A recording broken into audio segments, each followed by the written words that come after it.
Le silence a un poids. Celui que mon mari a laissé derrière lui pesait 15 ans de mensonges. Les tasses étaient encore tièdes. Les biscuits aux amandes que j'avais préparés la veille reposaient, intacts, sur leur assiette en porcelaine. Il était 19 heures, l'heure précise à laquelle Thomas aurait dû franchir le seuil. Mais cette fois, il ne rentrerait pas. Je suis restée à fixer la porte d'entrée, m'attendant presque à entendre le cliquetis de sa clé dans la serrure. Seul le silence me répondait, ce silence glacial qui s'infiltre jusqu'aux os quand une chose est perdue à jamais. Je m'appelle Vivian Carter et, pendant 15 ans, j'ai cru vivre un mariage de rêve. Thomas était posé, brillant, le genre d'homme qui apaisait une pièce par sa seule présence. Il n'élevait jamais la voix.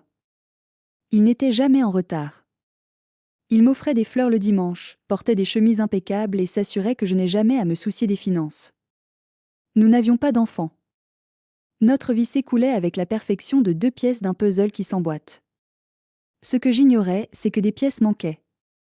Et l'une d'elles était dissimulée dans un lieu où il m'était interdit d'aller. Thomas est mort un jeudi. Crise cardiaque. Je revois le visage du médecin, son expression à la fois douce et détachée. Infarctus du myocarde massif, a-t-il dit. Il n'a pas souffert. J'ai hoché la tête comme si cela avait une importance. Mais non. Pas quand on vient de perdre la seule personne qu'on pensait connaître. L'enterrement fut un tourbillon de vêtements noirs et de condoléances polies. Je me suis accrochée à Claire, ma meilleure amie, qui me tendait une nourriture que je ne pouvais avaler. Ce n'est qu'à l'arrivée de ma sœur, Rachel, que quelque chose s'est brisé en moi. Son parfum trop sucré, son étreinte trop appuyée. Une alarme silencieuse s'est déclenchée.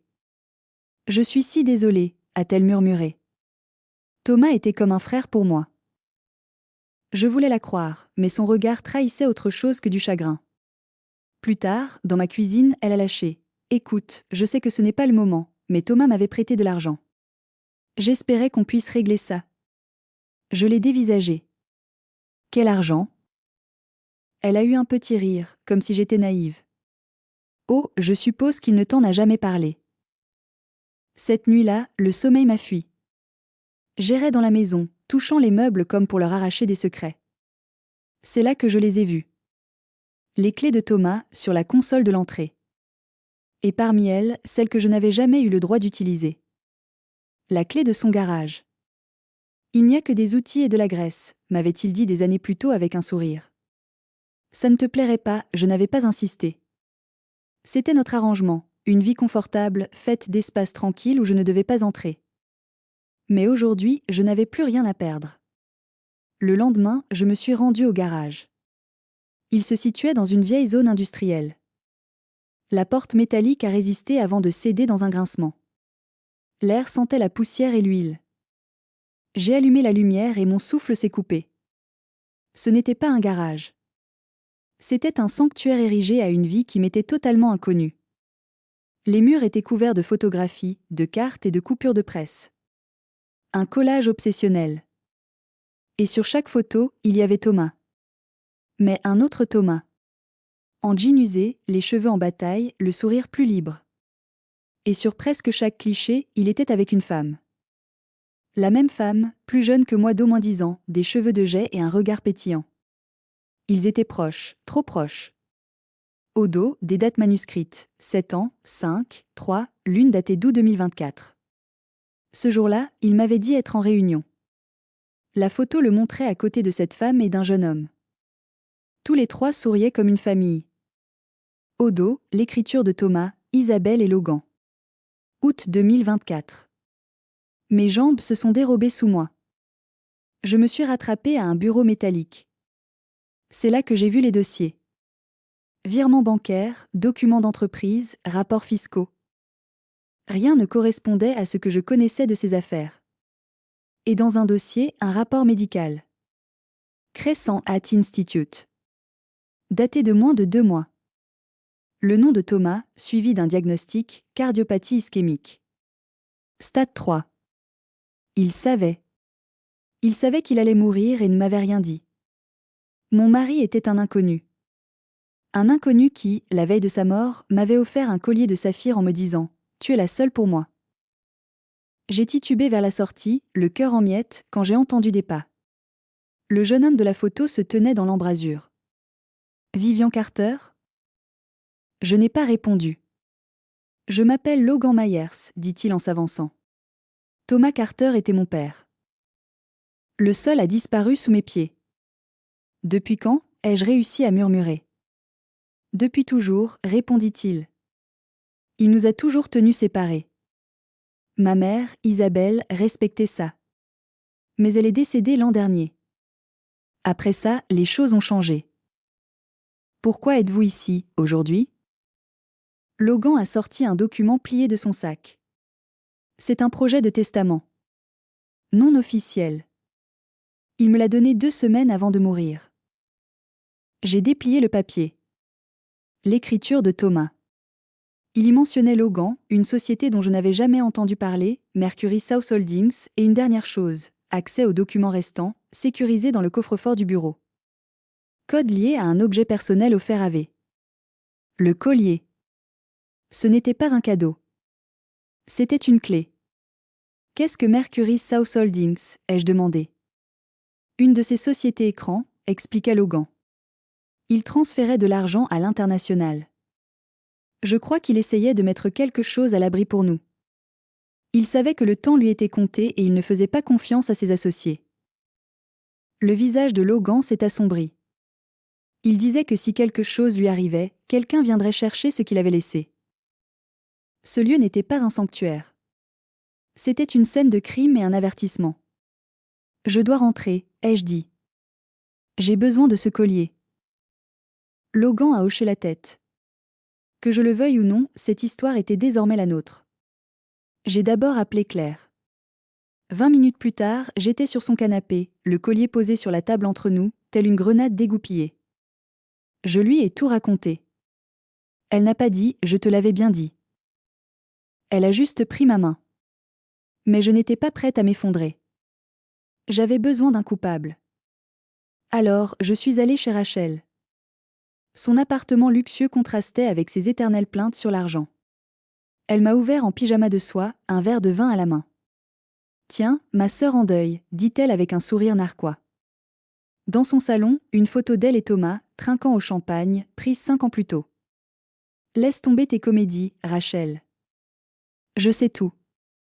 Pour Isabelle, Logan, le garage. Dis-moi ce qu'il y a d'autre. » Elle a posé son verre et a mis une main sur son ventre. Je suis enceinte. Et c'est de Thomas. Mon cerveau s'est arrêté. 10 semaines, a-t-elle continué. Il le savait.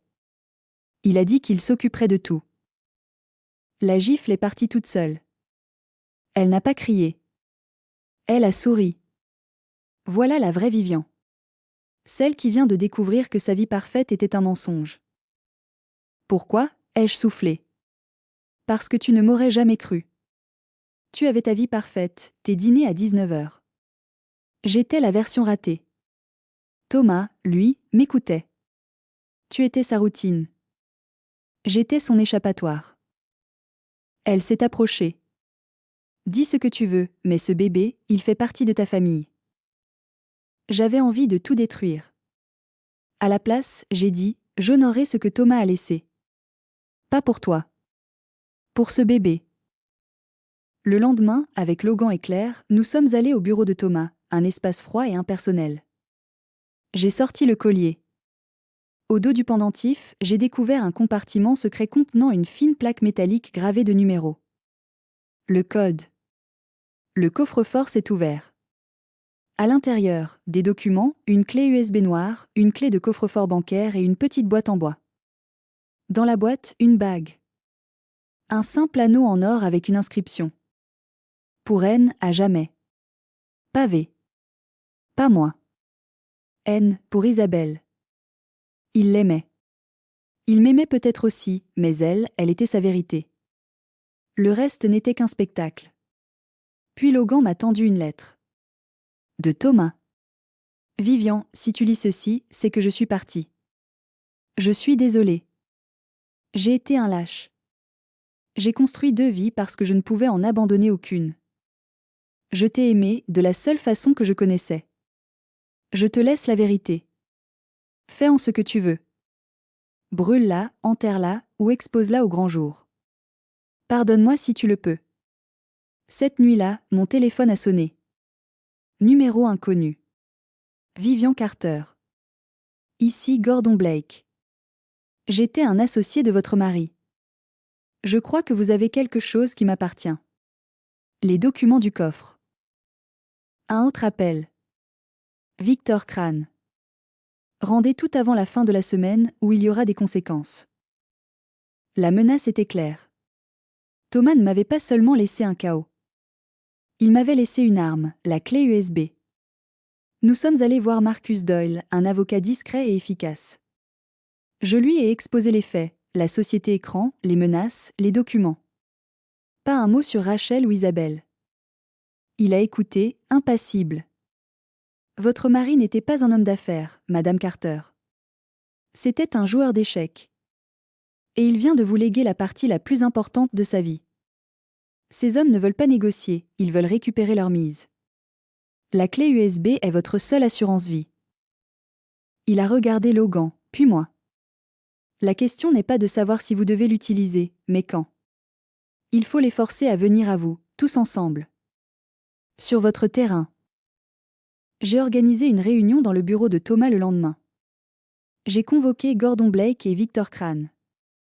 J'ai demandé à Rachel de venir, prétextant une discussion sur le testament.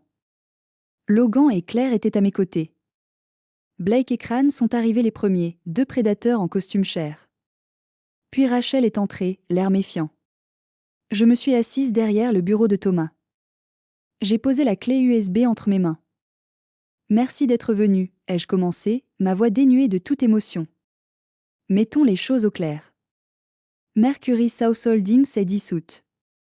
Les fonds qui s'y trouvent seront répartis selon les dernières volontés de Thomas. Un testament qui protège son fils, Logan, et son enfant à naître. Rachel a blêmi. Crane a ricané.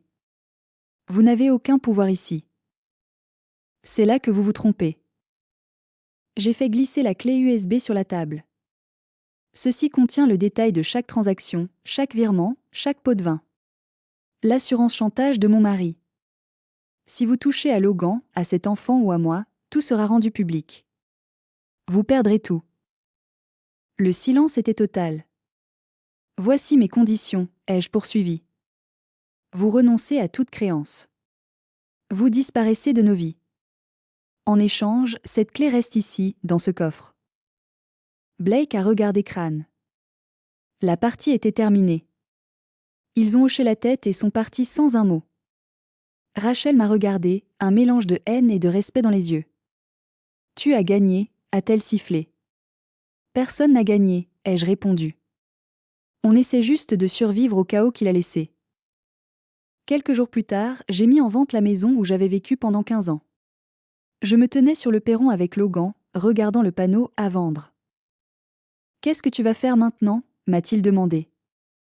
Je l'ai regardé, non plus comme le fils de l'autre femme, mais comme le seul lien tangible avec le passé, et curieusement, la promesse d'un avenir. Je ne sais pas, ai-je répondu honnêtement. Pour la première fois de ma vie, le puzzle n'est pas complet. Et je crois que c'est une bonne chose. J'allais apprendre à vivre avec les pièces manquantes. Et peut-être à en créer